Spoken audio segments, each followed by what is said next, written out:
ہرانے کے قابل نہیں ہوگا. اگر اس وقت انڈیا اور پاکستان کی لڑائی ہوتی ہے، ہم سندھ میں بستے ہیں تو ہماری تباہی آ جائے گی. اچھا، تبارک و تعالیٰ کی وہ بنیادی طور پر جو اسکیم آف دا ایونٹ ہے، جس کو ہم سمجھتے نہیں ہیں. آج سے تقریباً 40-50 سال پہلے، 70 سال پہلے، 80 سال پہلے جو سمجھتے تھے کہ انڈیا جو ہے اس میں ہندو جو ہے اتنے سے تو کون بولتا ہے، ہندو تو آرام سے بیٹھے ہوئے پرسکون قوم ہے، تو وہ یہ اندازہ نہیں تھا کہ اللہ تبارک و تعالیٰ اس آخری غزوے کے لیے چیزیں تیار کر رہا ہے. اور اس میں 1925 میں جس وقت یہ بنی ہے ہندوتوا، تو کوئی سوچ سکتا تھا کہ اتنے سے چند لوگ جو ناگپور میں ٹریننگ لے رہے ہیں وہ ایک دن بھارت میں الیکشن جیت جائیں گے اور ان کو کوئی ہرانے کے قابل نہیں ہوگا. اگر اس وقت انڈیا اور پاکستان کی لڑائی ہوتی ہے، ہم سندھ میں بستے ہیں تو ہماری تباہی آ جائے گی. اچھا، اور چین کی تباہی. پھر انڈیا کے اندر سب سے بڑی بات یہ ہے کہ جس جگہ پہ انڈیا لڑنا چاہتا ہے چائنا کے ساتھ، دو جگہیں ہیں. ایک ہے اس کی آسام کی جسے چکن نیک کہتے ہیں، اور دوسرا ہے اس کا لداخ کی. ناظرین، لداخ میں بھارت اور چین کے درمیان جھڑپ نے پوری عالمی دنیا کی توجہ حاصل کر رکھی ہے. دونوں ملکوں کے درمیان کشیدگی ہے اور آج دونوں ملکوں کے وزراء خارجہ کا آپس میں رابطہ ہوا ہے. اور یہ صاحب، چینی وزیر خارجہ نے آج بھارتی ہم منصب اپنے ایس جے شنکر سے ٹیلی فون پر رابطہ کیا ہے. دیکھیں، آج سے تقریباً 8-9 مہینے پہلے جس وقت پینٹاگون اسٹریٹجی آئی تھی تو ہم نے سے بہت تفصیل سے گفتگو کی تھی کہ پینٹاگون نے اس پورے ریجن کے اندر اپنے لیے بہت سارے حلیف ہیں وہ اکٹھے کر لیے ہیں. اور پینٹاگون یہ چاہتا ہے کہ کچھ بھی ہو جائے، چائنا بے شک اچھی پاور بنے، اکنامک پاور بنے، ان کے ساتھ اس کی اکانومی ترقی کرے، لیکن چائنا جو ہے وہ کسی طور پر بھی انٹرنیشنل مارکیٹ کو کیپچر کرنے کے لیے نہ آئے، خصوصاً وہ مارکیٹ جس کے اوپر اس وقت یورپ کا اور امریکہ کا قبضہ ہے، خصوصاً امریکہ کا قبضہ ہے.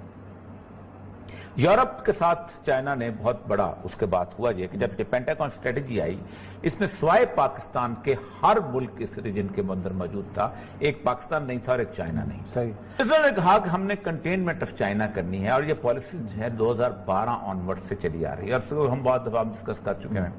لیکن نومبر کے اندر ایک پینٹاگون اسٹریٹجی آئی ہمارے، کیا انہوں نے کرنا کیا ہے. اور آپ دیکھیں کہ اس پورے ریجن کے اندر 3,70,000 امریکی افواج جو ہیں وہ وہاں پر موجود ہیں. اور امریکہ نے کہا کہ یہ افواج کم ہیں، ہم چاہیں گے کہ ہمارے پارٹنر جن میں انڈیا ہے، جن میں بنگلہ دیش ہے، ان میں اور جاپان ہے، یہ بھی ہمیں کچھ فوجی دیں تاکہ ہم اس کے اندر اس کو رکھیں. اور اس کے ساتھ ساتھ یہ تھا کہ امریکہ کی شپس بھی وہاں ہیں، کیونکہ بنیادی وجہ یہ ہے کہ چائنا اپنے سمندر سے جب چیزیں نکالتا ہے، وہ جب نیچے سمندر میں آتی ہیں تو ایک انڈونیشیا اور ملائیشیا کے درمیان ایک چھوٹی سی ایک جگہ بنتی ہے جہاں سے جہاز گزرتے ہیں. یہ کچھ 15-16 کلومیٹر کی جگہ ہے، اس کو کہتے ہیں بلاکا کوریڈور. اس بلاکا کوریڈور سے وہ گزر کے وہ نیچے جاتے ہیں، اور اگر وہاں پر ایک بھی جہاز کھڑا کر دیا جائے تو اس کی حالت وہی ہوگی کہ جیسے ایران کی اسٹیٹ آف ہرمز کی ہے، کہ اس اسٹیٹ آف ہرمز پہ اگر ایک جہاز کھڑا ہو جائے تو پھر you a E who, Qatar who, Yemen who, blockage ہو جاتی ہے پھر. اور گوادر کی خوبی یہ ہے کہ گوادر اس بلاکیج سے باہر ہے، گوادر کھلے سی میں. گوادر کی دوسری بڑی خوبی یہ ہے کہ گوادر دنیا کی واحد نیچرل پورٹ ہے. باقی سب جگہ آپ کو مٹی ریت نکالنی پڑتی ہے اور کچھ عرصے اور پھر نکالنی پڑتی ہے، کہ یہاں یہ ہے کہ بڑے سے بڑا جہاز جو ہے وہ یہاں آ کر رک سکتا ہے. اس کے لیے انہوں نے کہا گیا کہ اب اس میں اس وقت دیکھیں، ایک بات یاد رکھیں، امریکہ ہو یا نیٹو ممالک ہو، نیٹو ممالک کو شاید نہ چاہیں لیکن امریکہ صرف ایک کام چاہتا ہے کہ جنگ چل پڑتی ہے، اور جنگ اس لیول پہ آ جاتی ہے کہ دونوں ملکوں کا مفاد جو ہے وہ ٹکرا جاتا ہے، اور ایک خطرہ پڑ جاتا ہے کہ چین اور انڈیا کے درمیان اگر لڑائی ہوگی تو پاکستان بیچ میں اس میں انگلف ہو جائے گا، اور پاکستان بیچ میں انگلف ہوگا تو پھر طالبان اور القاعدہ کی پوری کی بڑے اسٹیشن فوج آ جاتی ہے تو کشمیر، تو پھر ہم بیچ میں کود پڑیں گے، اور پھر ہم یہاں پر آپ انٹرنیشنل فورسز اتار دیں گے اور فار دا پیس کیپنگ. اور اگر پیس کیپنگ فورسز بھی اتار دی گئیں تو اگلے 50 سال تک 25 سال تک تو ایک کانفلکٹ زون بن جائے گا، تو چائنا زندگی میں کبھی خواب بھی نہیں دیکھ سکتا. اچھا، تو یہ ہے بنیادی منصوبہ. اس منصوبے کے اوپر انہوں نے انڈیا کو کہا ہے کہ آپ جناب آگے بڑھ کے نا اس پہ کچھ حرکت کریں. اب دیکھیں، انڈیا جو ہے دو طریقے سے اس میں ریئیکٹ کر رہا ہے. پہلے تو بات یہ ہے کہ دونوں کا اگر ہم کمپیریزن کر لیں تو انڈیا کا جو بجٹ ہے وہ تقریباً $70 ارب ہے ملٹری بجٹ، اور چین کا جو بجٹ ہے وہ 200 اس وقت جو ہے وہ $178 ارب ہے، تقریباً $100 ارب کا فرق ہے. اچھا، ان کو جو مین پاور ہے وہ 61 ملین ہے، ٹھیک ہے جی، 60 لاکھ کے قریب، اور ان کی 75 ملین کے قریب ہے. ایٹم بم ان کے پاس 120 سے 130 ہے، وہاں ان کو 300 کے قریب ایٹم بم ہے. ایئر کرافٹ جو ہے وہ 2663 ہیں، اور چائنا کی جو دوسری بڑی ایئرپورٹ بنتی ہے کہا جاتا ہے، اور 3749 ہیں. اسرائیلی کپڑے پوری کی پوری یہ تفصیل میرے پاس پڑی ہے. دوسری چیز یہ ہے کہ چائنا کے اندر کوئی کانفلکٹ زون نہیں ہے. ایک بنانے کی کوشش کی گئی، اور یہ جو بھارتیہ جنتا پارٹی میں آ گیا کہ اس خفیہ رپورٹ کے تحت انہوں نے کشمیر سے اپنے انٹیلیجنس آفیسر کو نکال کے چائنا میں ڈالا تھا، اور یہ سارا انڈین ماں کے اوپر تھا. تو اس کا مطلب یہ ہے کہ وہ معاملہ بھی وہاں خراب ہو جائے. چائنا میں کوئی ایسی اپ رائزنگ والی کیفیت نہیں ہے.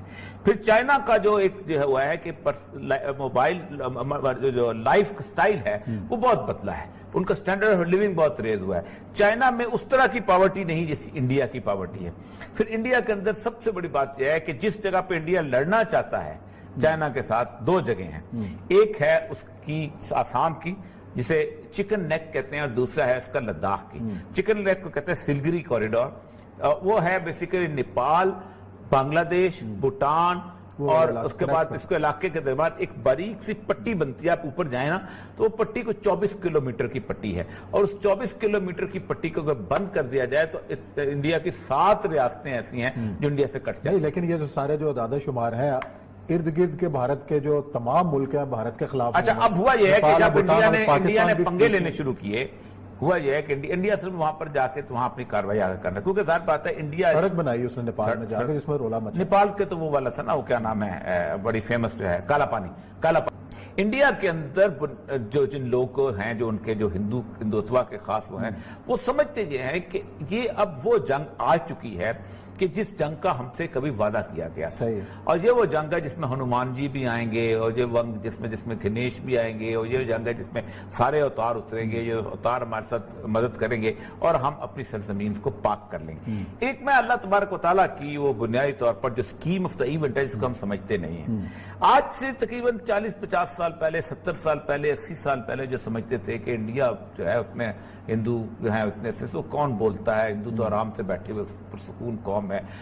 تو وہ یہ اندازہ نہیں تھا کہ اللہ تبارک و تعالیٰ اس آخری غزوے کے لیے چیزیں تیار کر رہا ہے. اور اس میں 1925 میں جس وقت یہ بنی ہے ہندوتوا، تو کوئی سوچ سکتا تھا کہ اتنے سے چند لوگ جو ناگپور میں ٹریننگ لے رہے ہیں وہ ایک دن بھارت میں الیکشن جیت جائیں گے اور ان کو کوئی ہرانے کے قابل نہیں ہوگا.